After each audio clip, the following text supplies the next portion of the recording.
Hello and welcome to Weekly MTG. I'm your host, Blake Rasmussen, and we have a pretty fun show today because joining me, and the screen, this way, I can never figure that out, is John Darnielle of the Mountain Goats. And if you're not a fan of his music, which you should be, but if you're not, the name might sound familiar because we just dropped a Secret Lair yesterday that was by and designed, and it was from you, correct?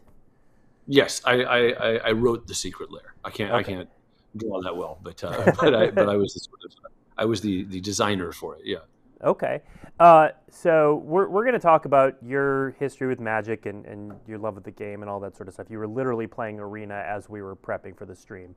Which is open right now. I need to talk about my decks. which is actually a first for this stream. It's amazing. But no, really? Yeah, literally the first time. It's great. Game, I love it.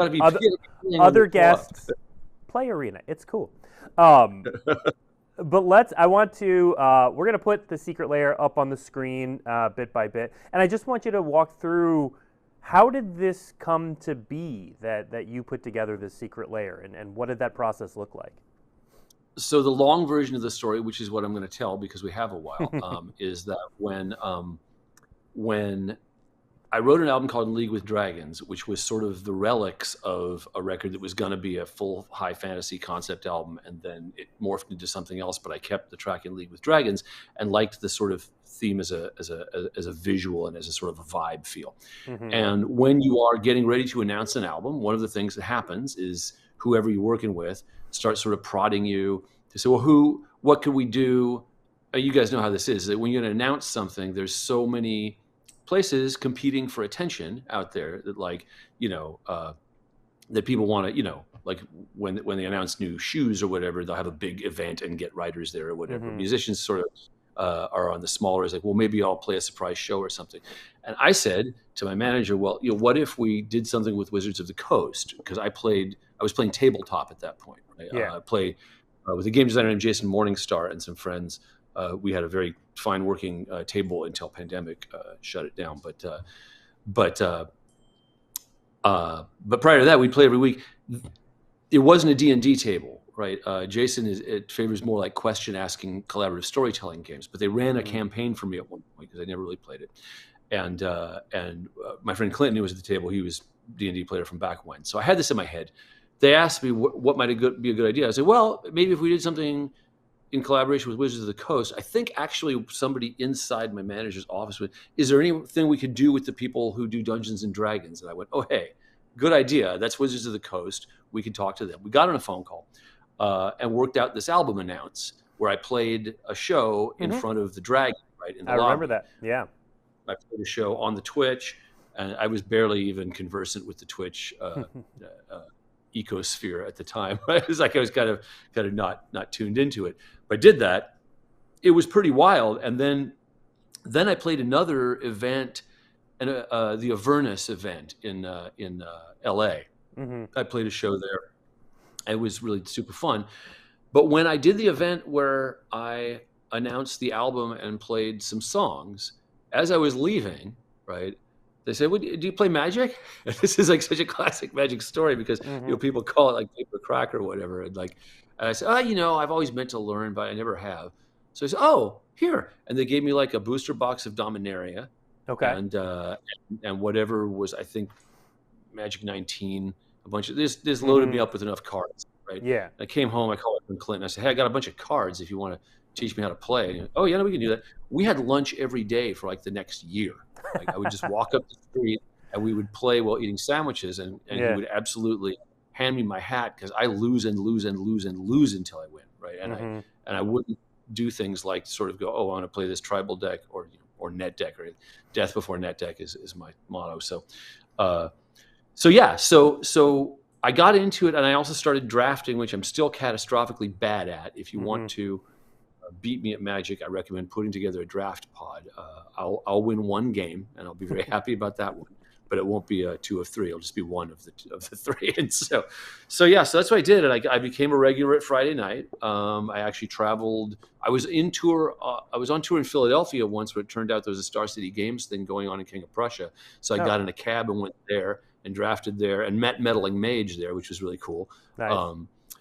Chris Picula. And so I sort of stumbled into it because a guy in a coat caught me on a corner and said, "Hey kid, you want some cards?"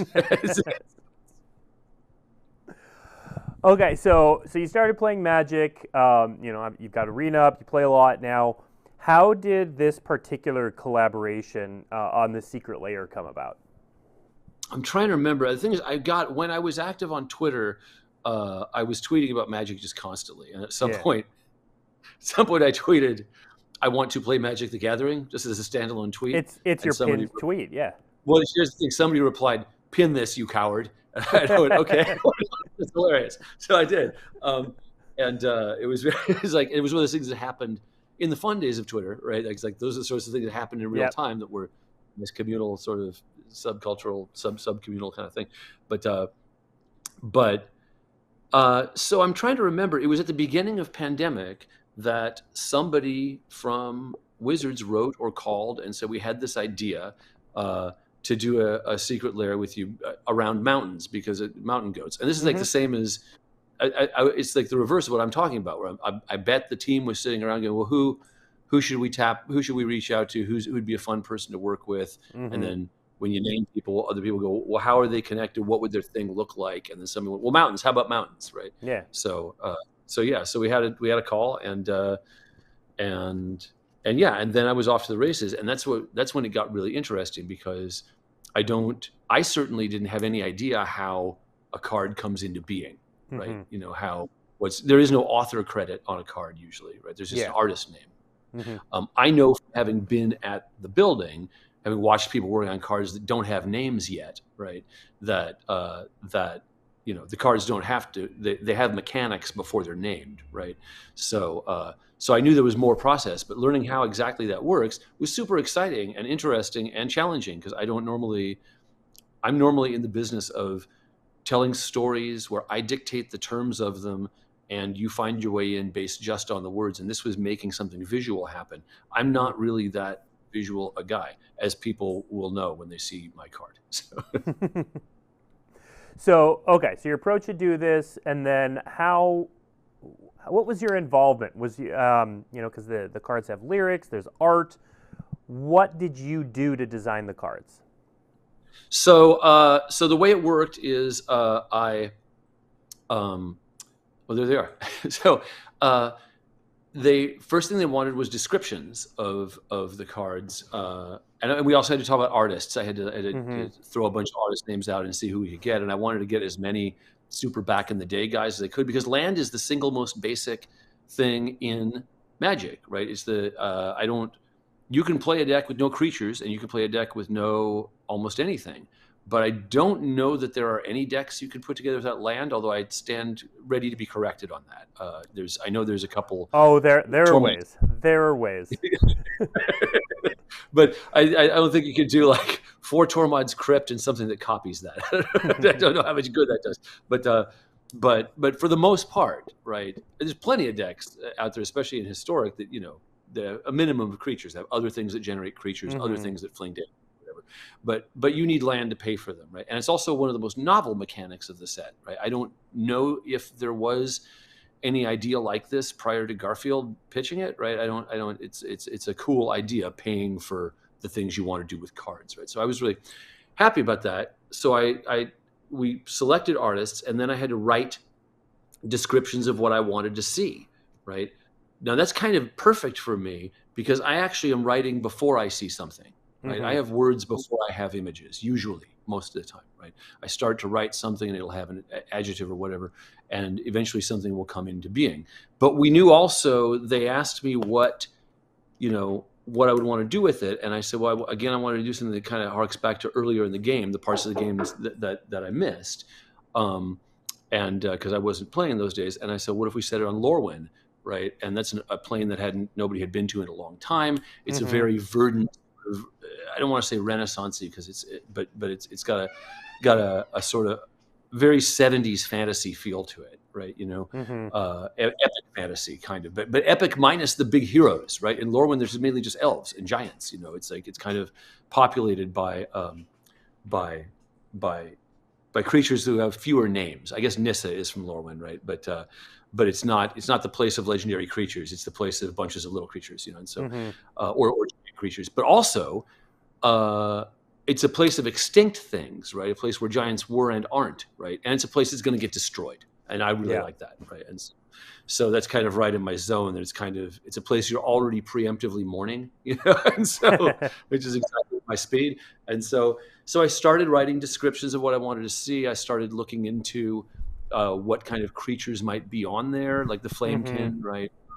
Giants, but also the relics of giants. I started thinking so much about ruin, about a planet that's slowly depopulating, or where the only creatures you might see are off in the distance or on top of a tower like a goat, And so I did that, and I did not write the flavor text until we had the art, and then I got this idea to run an entire story across the whole set, and then to credit it to an author within the lore, which is something I really like a lot in War of the Spark and Ravnica, that there's a lot of sayings and things being credited to, a Dimir prophet or whatever. And I always like that, like a fake quotation. That's very Borges, right? Like, oh, here's a guy who said this. Well, the guy doesn't exist to have said it, right? It's like I like how it exists in a sort of a fantasy realm of triple remove, right? So do you remember your art descriptions for these? I'm curious, Sean, if we can go back to 1, 2, and 3. Do you remember? I could find. Okay. Might take me a second. Let's see here.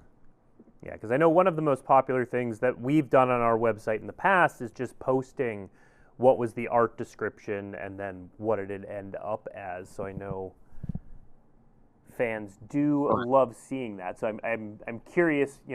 3 is really interesting and dynamic to me. I'm curious, kind of what so I'm going to need, because you're inside the building, I'm going to need your clearance, because as you know, when you're talking about all this stuff, there's a very no spoiler stuff on this, and I'm now looking behind the curtain, right? So you will cover for me if I wasn't supposed to say it. I will cut. You have my permission. I will be the one who is in trouble. If okay. Yeah. So for card, like they set me up with a bunch of. You have to say what the intent of the card is, and that one was set for the whole thing. So it says intent on each one. Intent. This is part 4 of a 10-part journey through the mountains of Lorwyn. Right. That's the intent of the card. After that, the following categories have to be filled in. I love this. I have Catholic tendencies, so I like to be told what to do and work within that. Right. I'm very free inside that. Right. So after that came location, action, focus, and mood. Right. And focus and mood I found hard to distinguish. But let's look at Flamekin. No, let's look at Slagmoon Valley, which is card 9. Right. All right. And that is the. All right, there it is. And I gave them all names. Do they? I forget if they get names in the set. Not on the card. Because they're mountains, so they can't. Yeah. So card 9 there in my document said card 9 Slagmoon Valley, right, which sounds like a dual land kind of name, right? Enters tapped, probably does 1 damage to you on the way in. So my filled in said intent. This is part 9 of a 10-part journey through the mountains of Lorwyn. Location: a narrow valley between 2 high mountain walls in the Lorwyn mountain range. Right. Action: that's the biggest part for the description. Black markings climb the valley walls from the ground up. Smudged shapes suggesting the long work of fire. It's late and night. The moon illuminates the valley from a cloudless sky. This card depicts a place of action. The mysterious life of the Flamekin governs here. A busier scene than most of what we're seeing in the mountains. Here we enter a place with connections to the world outside, not the solitary keep of the giants. This is a foreboding place of mystery and danger. Rogue elementals nest here. focus perspective. Down at the end of this valley, there's an exit, but the darkness and narrowness of the path suggest that we might not pass through unmarked. Mood, danger and the fear of the unknown. Notes, the black markings that climb the valley walls can run from deep black at their base to traces of gray at their peaks, a spectrum of menace. And then I wrote, note, Flamekin references are for Flamekin structural notes only. No Flamekin should be featured. Right. So that's what a description looked like. Right? Some of them were longer than that. Some of them were shorter than that. But that's how it worked. But the thing is, that's really kind of amazing and great, because in my own business, I'm the boss, right? If I write a description of something, people will. I'm a pretty benign boss. They might say, John, I can't read this. Can you please write this legibly? But I wrote a bunch, and they came back and they said, "Oh yeah, we're going to need way more detail than this." It's like we want you to tell the artist exactly what to paint, which is totally like a mystery skill set. When do you ever do that, right? The most you would ever do is if you hire somebody to paint a wall, and then you would sit down and look at some colors and say that one, right? But this was much more, it's sort of it was luxurious, It's like, oh, the more elaborate you can be, the closer you can get, and that one in particular, it's just completely, it's exactly what I said. It's like really cool. So that was the process of that. And then after all that was done, they said, we need one more thing, which is flavor text if you want any. And that's when I got the idea to have a prophecy run along the 10. Yeah. And how did you come up with that? What was the process for writing that? So I did two things. I thought about how, again, for me, the distinct and exciting feature of Lorwyn is that it's going to cease to exist, right? That's when we, in most fantasy lore, there is sort of an end, that's threatening at all times, but usually there never is one, right? Instead it becomes a change or whatever, right? But Lorwyn becomes a massive change. Like Lorwyn, it's all over, right? It's Shadow. So I really like that. It replicates a lot of your standard fantasy dynamics, right? Of a lost age, of a lost innocence, although Lorwyn's not a place of innocence, but certainly by contrast to Shadowmoor, if you had to live in one and you weren't a vampire, you should probably pick Lorwyn, right? It's like you're in better condition there. And so I thought about that, and I wanted sort of this was the place at which I could bring in my own voice most, and my own voice has a couple of ranges. Sometimes it's funny, I hope, but also, a longing and mournful note is something I kind of specialize in, and sort of in the elevation of a mournful note to a moment of solemn introspection, It's like, and this is a really menacing little prophecy that he says. If you haven't read the flavor, it's a prophecy about, one day this is the other thing is like, I used to read a lot of fantasy stuff when I was 13, 14, 15. And, one real joy in that sort of literature is you can have your people say things like, one day night will come to these mountains, Yes. Well, if you're writing, I write literary fiction in my, my second gig. And if you had somebody say that, well, a lot of the reviewers are going to say, well, this sounds like it belonged in genre fiction. It's like people don't really talk like that, And so, but they do talk like that in fantasy worlds. You can say things like that. It also is in a sort of meter. It's not in a strict meter, but it does. It's sprung where it goes. Here in the winding labyrinth, no shelter. Here beneath an ancient throne, small comfort. Those are loose pentameters, right?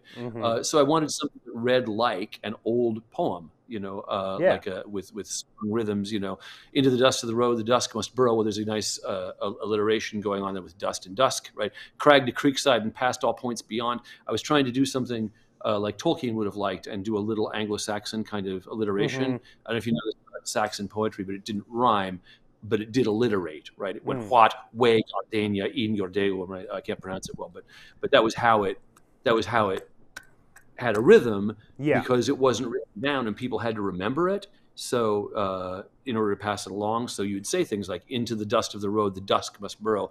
So that when you had to repeat that to somebody, once you heard dust, your brain would go, oh, yeah, dusk is next, right? So I wanted to do a little of that, right? A little of that kind of thing, which is stuff that I normally, that when I do it, I don't really have opportunity to talk about. But in a fantasy setting, you can drag that in and drag in how it connects to Saxon poetry through Tolkien. I don't know if you know this about Tolkien. like he was a big student of pre 1066 stuff. Mm-hmm. So how similar was this writing process to your process for writing a song? Oh, there's no. It was not at all. It's completely different. It's like, I wrote a song this morning, and when I wrote a song this morning, I dropped my son off at camp, and what was the first idea I had? I'm looking at my notebook. I had an idea for a chorus, so I got out my phone and I recorded it into voice memos at a stoplight, right? And I got home and I went to the piano and I found out what key it was in, because that was important to me. It was like, I feel like there's a sort of a nature to a song you come up with. You can transpose later into a different key, but I want to write it in the key that I first heard it in. Yeah. So I did that. It was E, right? And then I came over to where I'm sitting right now, but on the chair upon whose arm the laptop is right now placed. I sat there with this, right? And I started playing and singing the one line I had, and then figuring out where I would go and looking at the structure of it. But that's what was most fun about this for me, is like, I am not answerable to anybody when I do that, right? I'm inside a loop that really only I can do. I mean, plenty of people write songs, but it's the opposite of collaborative. It's like, I mean, I say that there's a lot of different folks in there sort of doing a thing, but there's the only person giving any feedback is me. I will be the only one who knows if I got what I wanted, right? And so it's a very, it's a crazy thing to do. It's very, it's magical, and you enter into a sort of a state where you go, oh shoot, because I did this. It's like, I had other stuff I wanted to do this morning, right? I'm reading this, right? And this is a big book, so I need to be putting in my time on that one, right? Yep. But I didn't get to read it this morning because the song got in the way. It just eats up the time, right? So, but whereas with these, it was very much, it was like the luxury of an assignment. Like I say, I like to be told what to do, right? My normal work, nobody tells me what to do, and that works fine for me too. It's got its own thing. I'm telling myself what to do there, right? Yeah. But it's such a great growth experience as a writer to ever have somebody, and this is why being an edit is such a luxury if you write for an editor, right? And everybody goes through real trouble with it, because you go from being the god of your work to somebody going, wow, this is like 50 pages too long, and you go, what? How dare you? But the process is gold. I mean, the process is really, it's a mining process from which you extract the gold, right? And that's hardly anybody. I think only people who really desperately need to check themselves think, oh, it was better before the editor got to it. It's like, it's almost always better. It's almost always better after the editor. Yep. Almost always. And the thing is, you push back on the stuff. There's sometimes you go, no, look, this has to be like this, and I know I'm right on this, right? Yeah. For the work, for what I want. And then if you have a good editor, they go, okay, but it was my job to make sure that was something you wanted to fight for. Yeah. So, well, with this, I got to be in a full-on, I'm doing something for somebody else, right? This is not, I'm not working for myself, or even, it's like the thing is, when something like this drops, my attachment to it is part of the appeal for a lot of people, but it was really important to me to make something that anybody who would be predisposed to look at a Secret Lair full of lands and be interested would like it by itself. I don't want people to like it because it's the Mountain Goats, right? That's that's something I'm always wanting not to do, right? So I don't want people to say, oh, that's good because John likes it. No. Yeah. That's celebrity culture, and I don't care for that. And so, I mean, admittedly, again, it's like, they called me because I'm a known guy, right? But I want it to stand on its own, right? I want it to be something cool. And that's part of the joy of the process there, is like, I think the whole team is thinking about it the same way, is like, with people who are already cheering for you, if you are, I don't know, a person of low ethics, then you can work less because they already like what you're going to do, right? But to me, that's like, never, ever, ever, under any circumstances should you do that. You should always give more to the people who like what you do, and that's why it's a good position to find yourself in, to be working for people who are just, their whole position is like, you have to do this thing here, and you have to do it in a way that's good, right? So I really enjoyed that. Yeah, well, good. I'm glad. Yeah, and it turned out really fantastic. And like you said, it's you don't have to know or love you or the Mountain Goats to enjoy that Secret Lair. I But mean, the art is so good. The art is lovely. the art's fantastic. Yep, the story that's told is really cool. So chat, we haven't included you a bit, but if you have any questions for John about anything Magic related or music related, feel free to throw them in chat, and we'll throw them to John, because we're just going to kind of hang out for the next bit. And do I just have chat access about to this stuff. chat window, or is it just, or are you just relaying? If you want, but I'll just relay it. No, it's okay. I go in and blow up the chat. I will. So there's a couple of comments I'll throw your way, because there was someone who wrote in, John, I have loved your music for a long time. Love Devil House too. You are wonderful. Thanks for everything. Well, the pleasure is entirely mine. As I always want to say, I personally am not wonderful, but I hope I do some good stuff. So. Okay, we've already got some questions, and then as we go around, we'll maybe bounce about talking about playing Magic and all that sort of stuff. But John, have you ever written a Magic the Gathering related song? I'm trying to think. I know I've done a bunch of stuff about Wizards. No, I'll say that this is very funny. In Devil House, the book that somebody mentioned in the note just before, there was a long, like a 2-chapter arc that involved Magic, right? In the original draft, and this was one of the things that my editor said. You know, I think we need less Magic the Gathering, just from the perspective of somebody who does not play. I was like, what? And he was really saying, "What are you talking about?" No, I made a really good point with the Magic, and I wound up cutting all that entirely out. The other thing is, I don't know if you heard it. Again, when I was active on Twitter, I would occasionally do like a 30-second riff on something. Like I had one. I was really fond of it. I think I played it live once. What was it called? It was called Goblin Wizard in the Crawl Space of My Heart. I was very pleased with that one. I did that. I'll do things like that. I used to. I think 3 or 4 times I made Mythic. I wrote a little song for making Mythic. Nice. I do remember the first one because it was a blue-white control deck in Historic, and it was just such a mean axe deck. It was Dovin and Godpharaoh's statue, and just you don't get to play. Yeah. It's really just terrible. But you made Mythic, so that's, you know what, scoreboard. The thing is, it's like those decks, when somebody concedes on those, you can feel them through the screen going, I personally hate you, is what they want to say. Like... See, I thrive on that feeling. All right, next question from chat. Do you have go-to music or albums that you listen to while you're playing Magic? I don't usually listen to music while I play. If I do, it's probably the Lot Radio, which is, I do a fair bit of internet radio stuff these days, and the Lot is a station run out of a shipping container in Brooklyn, and they play a lot of dance music. But I'll do that, or I'll do a thing called Music from Hearts of Space, which I'm a subscriber to. It's one of the longest running music programs on radio, and that's ambient and new age stuff. Hearts of Space, if you don't know about it, he's been doing it for like 40 years. I first heard it on public radio while driving, and at that time, I was not into ambient stuff. I was a very aggro dude, right? I was like, is this hippie music?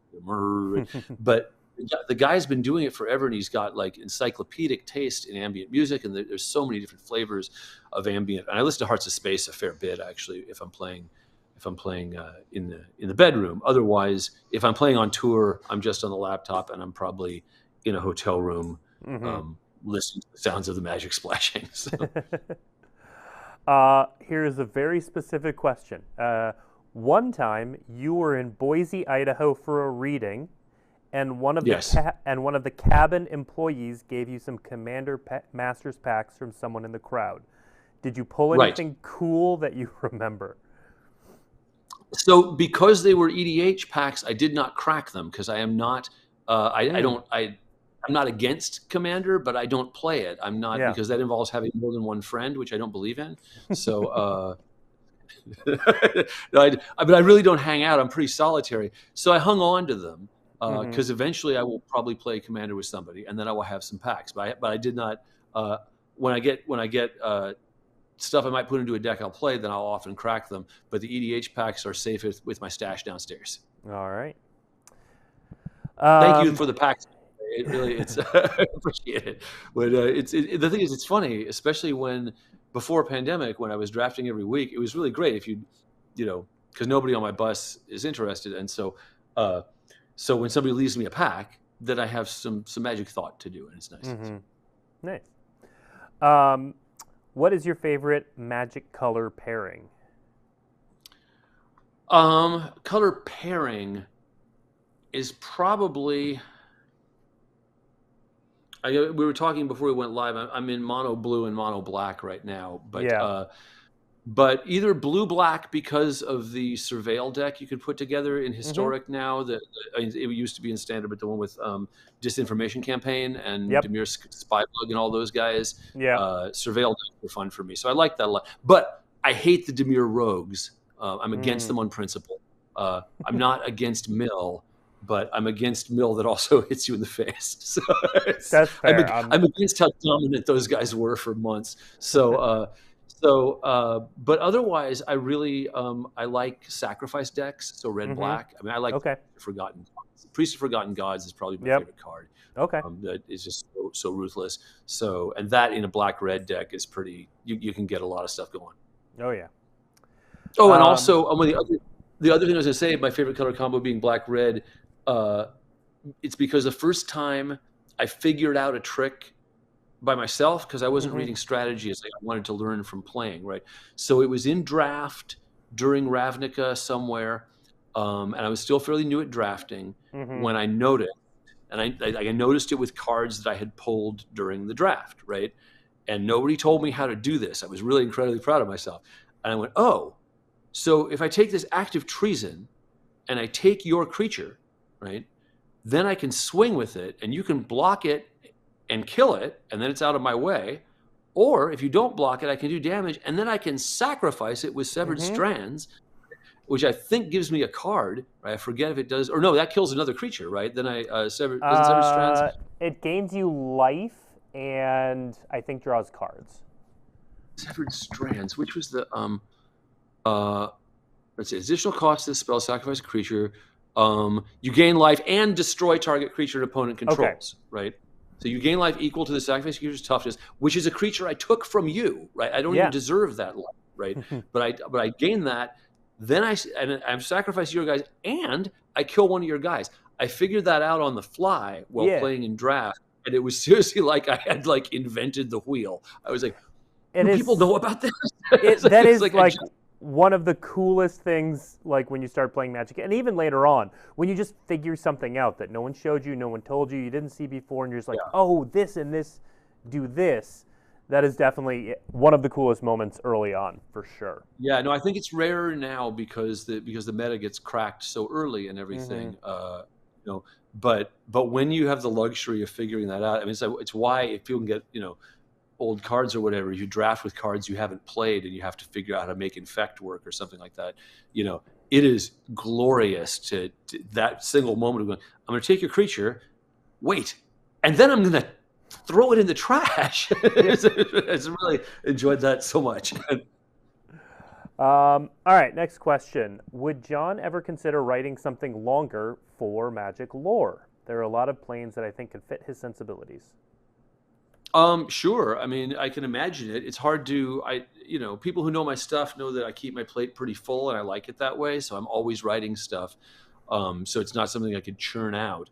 But yeah, I mean, it would be a major challenge to me because of the nature of what my writing is like versus, when you're writing in genre, and this is not dismissive, but genre fiction has tropes and limitations that are in place that are good. When you breach them, it's also good, right? It's like if you're just adhering to the conventions of a genre, then you're not probably writing something interesting. You have to pick your spots where you're going to poke through, right? Where you're going to push past. But I'm not accustomed to working in those kinds of strictures at all, right? It's like I'm normally, I start from whole cloth with no rules at all in front of me, except that the sentences have to parse, and so yeah. But I mean, I can imagine it. I talk a lot about Ravnica. I find Ravnica pretty interesting, and it's very, there's a very Rome sort of feel to Ravnica to me. So yeah. So I think about that kind of stuff. Cool. All right, this isn't a question, it's just a comment, but I thought it was a nice one. Whenever I make Mythic, I sing, I did it with my tax deck, even if it's not Oh, remotely a tax deck. that was my first Mythic song, I think. I Yeah. made Mythic with my tax, like, have you met my friend Doven? You got to put that guy back in your hand, or something like that. It was, yeah. What else was in there? It was, yeah, that song was funny because because that was a deck that totally like, oh, who was that? There was a blue guy that I had 4 of, and I was very gleeful that if you hated him, there were 3 more right behind him. So, All right. I'm going to read this, but you kind of answered it. The Mountain Goats is legit my favorite band, and it's pretty cool that this Secret Lair was put together. The question is, what's John's favorite commander? You said you don't really play commander. Is there a commander you would build if you did play commander? so this is how you know that if I do play commander with you or anyone, you will win, right? Because the commanders I would pick would not be for their power, but because they amuse me, right? Yeah. I play strictly jank. I don't play the meta at all, right? If I'm playing in the meta, it's by accident. So, but I would use like I like Darnielle a lot. I think he's an underrated guy, right? Or Tybalt. Most likely it would be Tybalt. What is it? Tybalt Rakish. What? Investigate. What's he called? Rakish Air. But not the one who's red and black. The one who only has 3, right? But he prevents you from gaining life, because that is my mission on this planet, is to prevent you from gaining life, right? It's like I don't like it. So I really, all the life gain triggers decks drive me up the wall. And so for me, if I were to play, here's what I need. What I need is a card that's like Solemnity that also says players can't lose counters, right? So that when I get Tybalt out as my commander, you can't knock him down. And so, but Tybalt it'd be either Tybalt or Darnielle, something that makes you throw your cards away. I don't know. It speaks poorly of me that I like discard decks. Oh, maybe Turgid would be a good commander. Can you use her, or does it have to be? Yes, and people have. Yeah. Oh yeah. Yeah, I think that would. I think I really love the Turgid stuff. It's really just so vicious and mean. It definitely is. Yeah. It's really, but it's not quite as like a full Turgid deck where you make somebody play with no cards is so awful. But Turgid herself, when you start taking their stuff, just brutal. Oh yeah. That actually dovetails into the next question. Is your campaign on Outlawing Lifegain ongoing? Obviously, yes. Yes, it is forever. It is eternal. And I will do anything within my power. If I can't stop you from playing, Johnny's Pride Mate, Trelisar the Moon Dancer, all that garbage, Healer's Hawk, if I can't stop you from playing it, it's my mission to make you sorry that you did. Right? I really love when Quakebringer is my friend. He's because if you do, and I don't like playing red blue. There's something about red blue I just don't agree with the feeling of it, But I'll play red blue with a Quakebringer deck and some treasure tokens, so that I can have Invasion of the Giants and have as many giants. I'll do tribal giants in blue, so that unless you exile my graveyard, I'm flinging 2 damage at the beginning of your upkeep, 2, 4, 6, 8. And then I'm playing Mirror Hall Mimic in that also, so I can get as many Quakebringers as possible to stop you once and for all from your nefarious campaign of Lifegain. All right, another fan with packs. I brought you some card packs to the last Berlin show. Oh, wow. Hey, thank you. Do you remember if you got something good out of them? I don't remember. The thing is, the Space of Tour is one. I know I cracked those, but the Space of Tour is kind of memory erasing. And so it's like, I know I got cards. I know I cracked them. I know they came home with me in my backpack. I feel like they were from a newish set at that time, one I hadn't seen yet. The thing is, I would remember if I had been playing paper, but I haven't. It's the pandemic disrupted that so badly. Yeah. And when a lot of people in the music business, the return from pandemic has been a doubling of the workload. Like I'm at work all the time now. I generally don't have a Friday night anymore, which is fine. I like to work. But yeah, I'm hoping to. Do I have a Friday night off this tour? I should make plans to stop in someplace to draft. Where do I have? What I had Friday the 30th, I am in Chicago.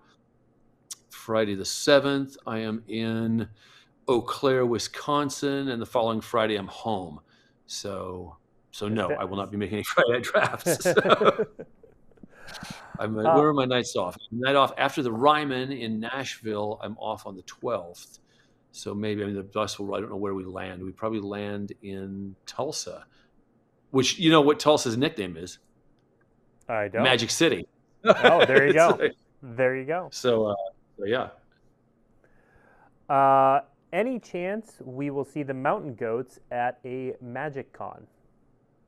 So it's funny. This is, I know I've mentioned the pandemic like 4 times already, but so I went to my first.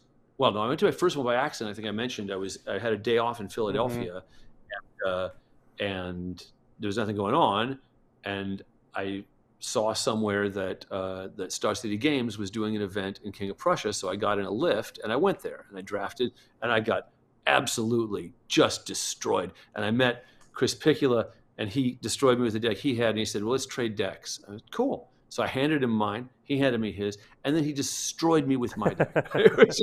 It was a simple raid bombardment thing, but he just, oh my God, it was like 5 turns. It was terrible.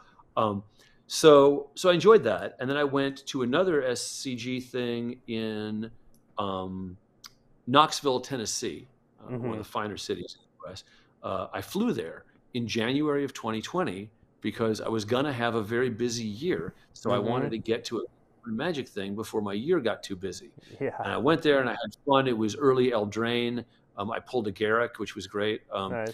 And I still lost, mind you. I'm a catastrophe at draft, but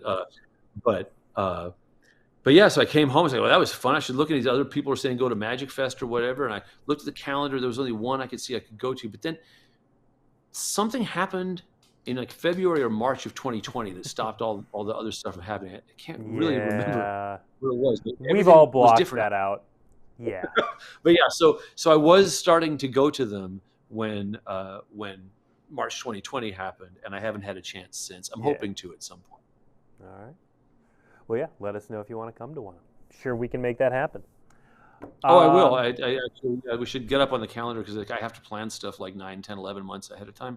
Yeah. But I'd really like to. It's like I miss paper real bad. I think, I enjoy Arena, but to me, Magic comes out of the D&D tabletop framework, right? And it is best when it's with other people who you can see and be interacting with. Even if, like, I've played with plenty of people who are not talking and I don't talk either, and it's fine, but the human element of being present for it, I like that a lot. I like it better than playing on a screen. I like, there's something, the social element is important, I think. Yeah. And that's why I think so many people play Commander, because then it's a hang, right? Yeah. Then if your deck never fires, you get to hang with 2 friends, right? So. Yep. All right. Next, this one is more of a comment. A fan made a Greasefang Commander deck based on the song "Get Famous and It's Fire." Oh, that's great! Please get the deck list to me on that. That's amazing. I could never make Greasefang Fire myself, and it's a good card. But yeah, that's awesome. I love it when people make tribal decks around my stuff. For my birthday, my friend Clinton, who I was playing with, the first birthday I had after we'd started playing together, he designed, and the deck list is up on his decks, an All Eternals deck, which is the name of a Mountain Goats album, All Eternals deck. Imagined and the title, the framework of that record was imagining a tarot style deck. But what he designed was a deck that was like a Blood Mist Infiltrator, and a lot of people who came back from the dead, stuff that you couldn't kill. So cool. Let's see. One fan is looking forward to seeing you in Boston in August. Oh, Boston's going to be great. I haven't been there in a million years. I'm very excited for that. We're doing Boston and New York, I think, in the same weekend. That'll be really cool. Another fan says, I was so sad to lose my copy of Wolf in White Van in our house fire, and my prime goal this year is to replace it and get it signed. Such a wonderful book. Well, if you can't get that done at a show, send your copy to, get your copy to me somehow. The thing is, if you find another copy and you can bring it to a show, take it to the merge table. Trudy will bring it back to me wherever I am, and I'll sign it. So I'm sorry that you our merch girl Trudy, her house burned down just this past month. So people losing their stuff in a house fire is close to our hearts right now. Yeah. On a lighter note, is there any Magic character you particularly love? Well, like I say, I like Tybalt and I like Darnielle a lot. Let me look at my decks and see who I lean toward. The thing is, I like Walls. Walls don't really have characters, but I'm very fond of Walls. Academy Wall is the one that's in my car on the dashboard. I mean, right now, Robber of the Rich is great because it's just Robin Hood, right? I mean, as characters in the lore, I read their characters through their mechanics more than I read the lore. So, like, I like the strict proctor. Now, to the best of my knowledge, there is no lore behind him, right? He's just a guy, the proctor. But I love that. Well, you can see what he does. If you don't have this card in front of you, whenever a permanent entering the battlefield causes a triggered ability to trigger, counter that ability unless its controller pays 2. That means that if you're playing a Johnny's Pridemate and a creature comes in and tries to cause you to gain life, you have to pay 2 before you can do that. If I have 2 strict proctors out, you have to pay 4. So to me, that is a character, right? That's a person. That's a person who is making things harder for you. From a narrative standpoint, that's a very interesting character to me. Right? He's not doing big things. He's actually barely doing anything. He's just stopping you. He's standing in front of something. For me, from a storytelling standpoint, these sorts of characters are very interesting. Within the lore itself, just as characters. I mean, I like all the bad guys. I like Liliana. I like Ongroth. I like Chandra is amazing, and Chandra's character, as she's expressed on Arena, also is kind of the playful, chaotic destruction stuff. I like a lot. Yeah. Her what I don't know what you call them, her voice emotes or whatever you want to call them, are hilarious. Right? Yeah. Cool. So actually, question I had. So we've had a couple people mention giving you packs at shows or book signings. Does that happen a lot, where people come up and give you Magic packs? It happens a fair bit. Long before I played, people would bring me mountain goats to sign. I had no idea what they were, and I would go, "It says mountain goat, cool." And I wish I could. I wish I wasn't so bad with names. A really blessed and amazing thing happened when I was fairly new to it. I was tweeting about it all the time, and some people in Minneapolis said, "You're always tweeting about Magic, and you're going to be here for 2 nights." Said the guy writing to me, he said, I forget if he was a retired Magic judge or still a judge, but he was a judge at his LGS, right?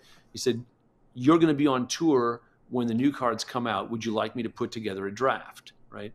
And I said, "Sure, right? Let's make it happen," which I normally don't. It's very hard to make stuff like that happen in your workday on tour. The pace of tour is actually more, I never will complain about my job ever, but try not to. But it's a fairly, you don't have time to do stuff. If you do, it has to be at random. You have to go, "Oh, I have an hour. I'll go to a bookstore," right? Yeah. Do stuff like that. You can't normally say, "Sure, I'll play draft and we'll be done when we're done." But I said, I want to do this. I asked my tour manager, "Can we do this in the club?" And he said, "Well, sure. That's during the window for sound check." And I said, who cares? so they put together the draft. It was War of the Spark. I hadn't even seen the cards yet. And they brought the War of the Spark ones in the middle of playing. Like we passed the cards around the middle of playing. Brandon got my tour manager and sound guy, said, "Hey, John, we kind of need you to come down to the stage." So I left. I did my sound check, and I ran back up to the draft. It was Dreadhorde Butcher, I think, was the big guy that I had for that one. So, but yeah, so that was super fun. Very cool. Here's an interesting question.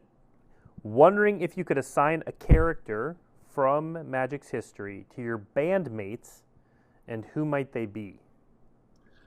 Ooh, well, it's funny. I mentioned Darnielle so many times, but Peter used to wear one of those pencil mustaches. So, Peter, my bassist, Peter's a very elegant guy, right? So I think Darnielle is him. Worcester, who's the? Worcester is not the Prosperous Innkeeper. Who is it? Friendly. The Prosperous Innkeeper is close, but Worcester's 6 feet tall, and the Prosperous Innkeeper is not. I can see it's the side. This is a white and black card. Um, what was the mechanic a couple of sets back where the creature dies and he can come back? What is he called? I can see him. It was in the set that had the Strangler, the guy who dies. What set was that? Hold on, I'll find it. Okay. The Vengeful Strangler. So that was with the wolf on it. What's it? What's that? So let's see. Chat's trying to help out. Let's see. Undying, Persist. It came back. No, it's from the set. What was the set with the wolves? Innistrad. It was either Midnight Hunt. Right. Okay. So let me find white and black cards from that, because I think this question is important. Which members of which characters yes. are important question has to be resolved. Where is this guy? Okay, so Disturb is the mechanic. Yes, that's right. It's Disturb. See, chat can help figure this out. We're almost there. Where's he at? He's a guy with longish hair. Where'd he go? I know who I'm talking about. It's not the Beloved Beggar. Oh, wait, maybe it's not a creature. I cannot find him, and I can totally picture him. I think Worcester's a white card for sure, because he's a friendly and kind man. I can't. I'm not finding this card. It's gonna drive me nuts. Because white and black. I'm reasonably certain it's white and black, and it's a guy with longish hair. It's not the cut purse. Longish. Not distracting, guys. I must be picturing the card wrong. Okay. Let me find all the cards with Disturb, because I know it's a card with Disturb. I'm not finding him. Oh my! Maybe I dreamed a card with Disturb. Let's see. You know, I'm going to make Worcester the Faithbound Judge. Faithbound Judge. All right. Doesn't attack until sort of provoked. And someone in chat said maybe it's Panicked Bystander. That's exactly who it is. Thank you. Oh my God. Chat will always figure that out. Panicked Bystander. Well done. So yeah, Panicked Bystander to me just looks like Worcester. He's got long hair and a beard. He's in panic. He also looks like he might be having a good time. I can't believe they got so good. Panicked Bystander, and he transforms is what he does. He doesn't come back, but he transforms. Yeah. So I see Worcester as the Panicked Bystander. Peter is Darnielle. Matt. The thing is, I just saw a Malevolent Hermit just now, but Matt is a very kind guy. I'm going to actually make Matt the Prosperous Innkeeper. Everybody. But no, wait. Oh, who's a creature that everybody gains life when he splashes? See if chat can do that. Because there's somebody who comes in, like both players gain 5 life when it comes in. All right, chat, what you got? It may be an enchantment I'm thinking of. And I mean, who am I? That's not for me to say, because people are always going to pick something that they like, and it's actually But I mean, I think I'm a 1/1 creature token who does 1 damage when he dies, right? And so I like that's exactly who I am.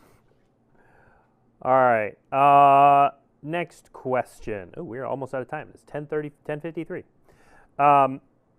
Okay, so question is, someone on Reddit recently said that you don't like signing Mountain Goats cards because it wasn't your art or creation. How true is that? No, that's not true. I like to sign the cards. I might have said that at some point before I knew what I was doing. Yeah. And I don't like to sign other, like, it's always weird if somebody just hands you, Keats or whatever. Mm-hmm. Here, would you sign my copy of, of Lyrical Ballads? And that's Wordsworth. But would you sign my copy of Whitman's song Myself? Well, again, I keep picking bad examples, because with Whitman, it kind of makes sense that anybody should be able to sign Whitman. But if somebody hands me 2666 and says, "Can you sign that?" Yeah. Right? No, I'd rather not sign Bolaño's book. It kind of seems weird to me to Yeah. do, you know. But signing Mountain Goats cards is fine. I've signed when I went to what's that store? It's in Madison, and it's one of the biggest card resources in the U.S. They have so many cards. Madison, I should know Are this. they called Power 9 maybe? You know, I'm from the Midwest. I should know the big Madison store, but I You don't should. know. I'm gonna Maybe chat out will. you. Yeah. Madison. I'm checking, but I went there visiting. Is it Pegasus? I'm not sure. I don't feel like it is. I'm looking at all the games in Madison. I'm not sure which one it was, but I went in, and when they figured out who I was, Misty Mountain. maybe it's in downtown. It's close enough to downtown that I walked there from the Pabst, and they had me sign like 100. It's like because they had like every card ever printed in multiples. They said, "You mind signing some Mountain Goats?" No, and I signed. I mean, I just sat there signing cards for a long time. So maybe when somebody heard me say I didn't like signing them, that was like a day it was like right after that. You're like, no but more. No, I don't mind signing those at all. I don't. I'm glad you asked because often I will hear it's like, well, I heard John doesn't like this. It's like, well, I don't know where you heard that. And it's like people, if you're, you know. If the things that you say wind up being recorded, often people forget that like something you say on Monday may be true on Monday for you, but it's not. You know, almost nothing I say is an imperial edict. You know, until I assume the throne. At which point, everything I say will be an imperial edict. All right. Before we go, you're about to go on tour, right? Yes, I'm going on tour. Where are you playing? Yeah, I would have to open my own website. I know I'm going to the Ryman, and I know it seems like forever since we did New York. But we'll be in New York and Boston on the 4th and 5th of August, right? So those are happening. Do I not have my own website open? Let me do that. I'm going to turn down my website's offer to join my mailing list. And, so we're starting the tour in Louisville. Oh, the thing I want to tell you, and this is why I'm bad at this, is like, sure, tour is interesting. But the band that's opening for me is Mint Mile. I would guess that a lot of people haven't heard of Mint Mile, but Mint Mile is Tim from Silkworm. Silkworm is one of the greatest American bands ever to exist. And if you don't believe me, just go listen to their discography. There's never been anybody like them. It doesn't mean that their music is unrecognizable as form. It's rock and roll, right? But they come from an era during which the whole point of being a band was, in a certain scene, was to be a band in a way that other people weren't already doing. Right. And to express the collective, the collective vision of that band. Right. Originally, Joel R.L. Phelps was in there, and they were one thing with him, and he went on to make his own amazing music. Silkworm came to a tragic end when their drummer was killed in a car accident. He was on a bicycle, and but Tim now makes music as Mint Mile. It is some of the best music you will ever hear. He is so good. His guitar tone is amazing, and it's a massive honor to be taking him out. Where can you see us? Well, 2 shows in Chicago with the Hold Steady. Tim's not there. That's where the Hold Steady and Dillinger 4. I don't need to tell you about the Hold Steady. You know how they're great. After that, Tim jumps on in Evanston at Space. We're playing in a barn in Iowa. You should come to the barn on the 4th of July. I've been to the barn. I've been to the barn. The Codfish Hollow is a whole vibe. It's a barn. We haven't been there in years, although the author picture on the back of Universal Harvester was taken the morning after a show there, and you can see that I'm hungover. On the 5th, we're in Des Moines, the 7th, Eau Claire, the 8th, Milwaukee, the 10th, Oxford, Mississippi, the 11th, the Ryman. That's rescheduled from spring.